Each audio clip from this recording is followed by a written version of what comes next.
Le Premier ministre japonais accueillit jeudi les dirigeants des pays membres du G7 dans le sanctuaire d'Ise avant un sommet de 2 jours centré sur les moyens de dynamiser la croissance économique mondiale et la lutte antiterroriste. Barack Obama doit se rendre vendredi à Hiroshima mais ne prononcera pas d'excuses au nom des États-Unis.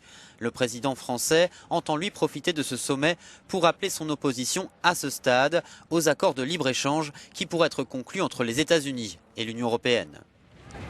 Pour raviver la croissance mondiale, tous les membres du G7 invoquent un équilibre à trouver entre politique monétaire, politique budgétaire et réformes structurelles. Mais ils sont divisés sur la façon dont il faudrait doser chacun de ces leviers.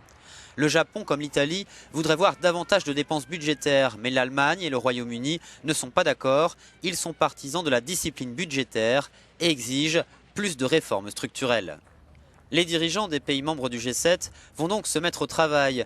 Ils disposent seulement de 2 petits jours pour se mettre d'accord afin d'élaborer un communiqué final commun.